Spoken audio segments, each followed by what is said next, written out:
ಎಲ್ಲರಿಗೂ ನಮಸ್ಕಾರ. ಮಿನುಗು ರಂಗೋಲಿ ಚಾನೆಲ್ಗೆ ತಮಗೆಲ್ಲರಿಗೂ ಸ್ವಾಗತ. ಇವತ್ತು ನಾನು ಒಂದು ಹೂವಿನ ವಿಷಯವಾಗಿ ಒಂದಷ್ಟು ಮಾಹಿತಿಯನ್ನ ತಮ್ಮ ಹತ್ರ ಹಂಚ್ಕೋಬೇಕು ಅಂತ ಈ ವಿಡಿಯೋನ ಮಾಡ್ತಾ ಇದ್ದೀನಿ.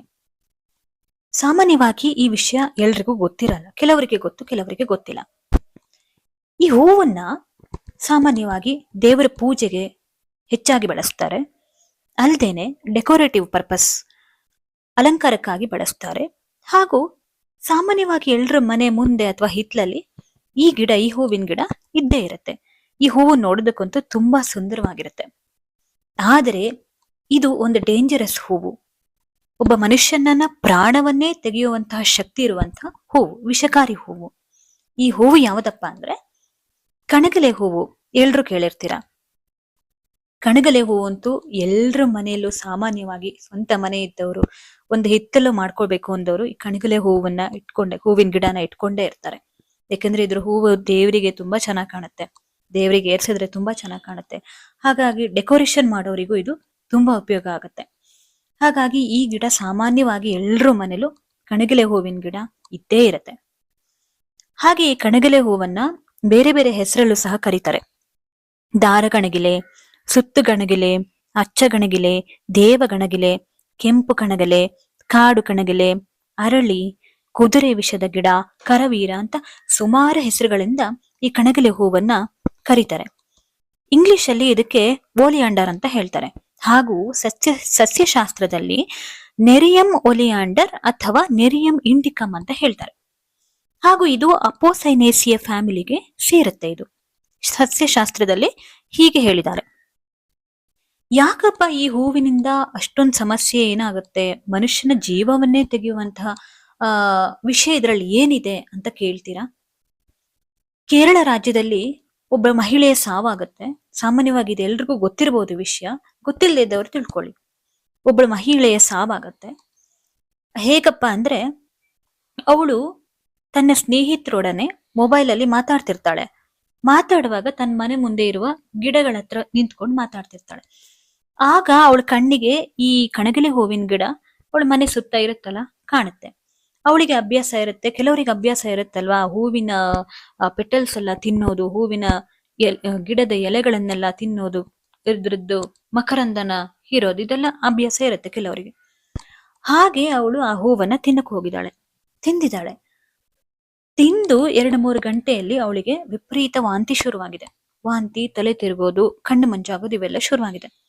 ತಕ್ಷಣ ಆಕೆನ ಹಾಸ್ಪಿಟ್ಲಿಗೆ ಅಡ್ಮಿಟ್ ಮಾಡಿದ್ದಾರೆ. ಮಾಡಿ 1-2-3 ಗಂಟೆಯಲ್ಲಿ ಅವಳು ಸತ್ತು ಹೋಗ್ತಾಳೆ. ಆವಾಗ ಮರಣೋತ್ತರ ಪರೀಕ್ಷೆಯಲ್ಲಿ ಗೊತ್ತಾಗುತ್ತೆ. ಅವಳು ಸಾಯೋ ಮುಂಚೆ ಹೇಳ್ತಾಳೆ, ಹೀಗೆ ನಾನು ಕಣಗಿಲೆ ಹೂವನ್ನ ತಿಂದಿದ್ದೀನಿ ಅಂತ ಹೇಳ್ತಾಳೆ. ಬಟ್ ಅದರಿಂದನೇ ಇವಳು ಸಾವಾಗಿದೆ ಅನ್ನೋದು ಅವಳಿಗೆ ಕನ್ಫರ್ಮ್ ಆಗಿರಲ್ಲ.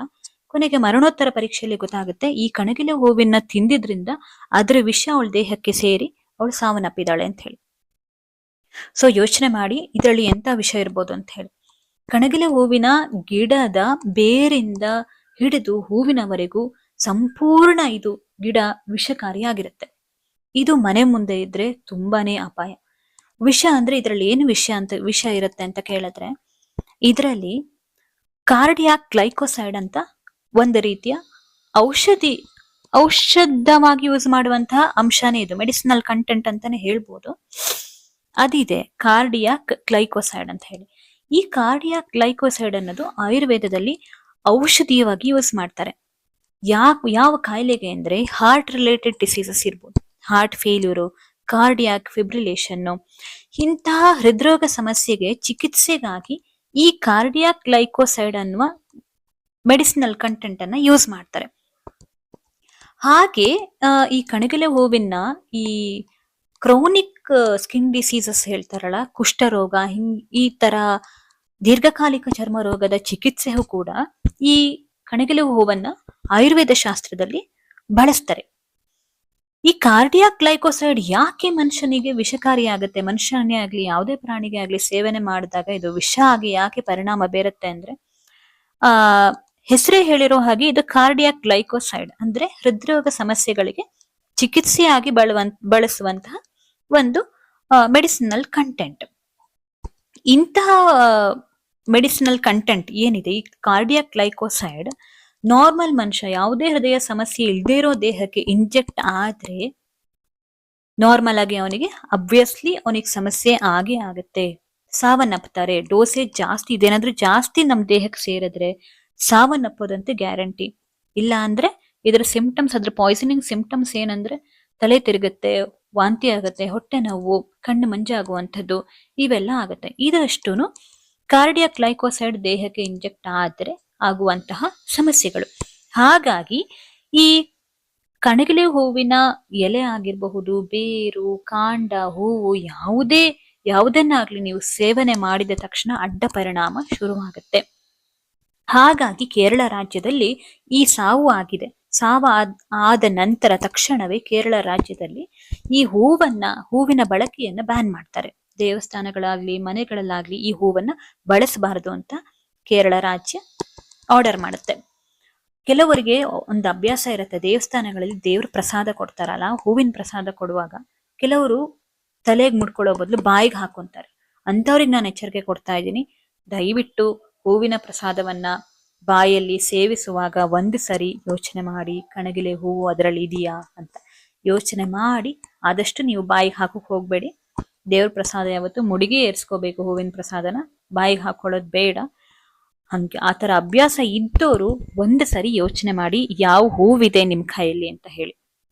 ಹಾಗಾಗಿ ನಿಮ್ಮ ಮನೇಲಿ ಏನಾದ್ರೂ ಕಣಗಿಲೆ ಹೂವಿನ ಗಿಡ ಇದ್ರೆ ಇವತ್ತೇ ಅದನ್ನ ರಿಮೂವ್ ಮಾಡಿ ಅಂತ ನಿಮ್ಗೊಂದು ಸಲಹೆ ಕೊಡ್ತಾ ಇದ್ದೀನಿ. ಯಾಕಂದ್ರೆ ಎಷ್ಟೋ ಜನರಿಗೆ ಇದ್ರ ವಿಷಕಾರಿಯಾದ ಗಿಡ ಅನ್ನೋದು ಗೊತ್ತೇ ಇರೋದಿಲ್ಲ, ಹೋಗ್ತಾರೆ ಹೀಗೆ.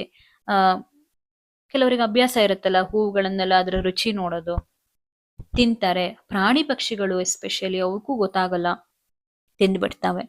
ಹಿಂಗಿದ ಅಡ್ಡ ಪರಿಣಾಮಗಳೆಲ್ಲ ಆಗುತ್ತೆ, ಸಾವಿನ ಅಂಚಿನವರೆಗೂ ಹೋಗುವಂತ ಸಮಸ್ಯೆಗಳು ಉದ್ಭವ ಆಗಬಹುದು. ಸೊ ಎಷ್ಟು ಜನಕ್ಕೆ ಈ ವಿಷಯ ಗೊತ್ತಿದೆಯೋ ಗೊತ್ತಿಲ್ವೋ ನನಗೆ ಗೊತ್ತಿಲ್ಲ. ಗೊತ್ತಿಲ್ಲದೆ ಇದ್ದವ್ರು ತಿಳ್ಕೊಳ್ಳಿ, ಗೊತ್ತಿಲ್ಲದೆ ಇದ್ದವರಿಗೆ ತಿಳಿಸಿ ಅಂತ ಹೇಳ್ತಾ ಈ ವಿಡಿಯೋನ ಇಲ್ಲಿಗೆ ಮುಗಿಸ್ತೀನಿ. ಧನ್ಯವಾದಗಳು.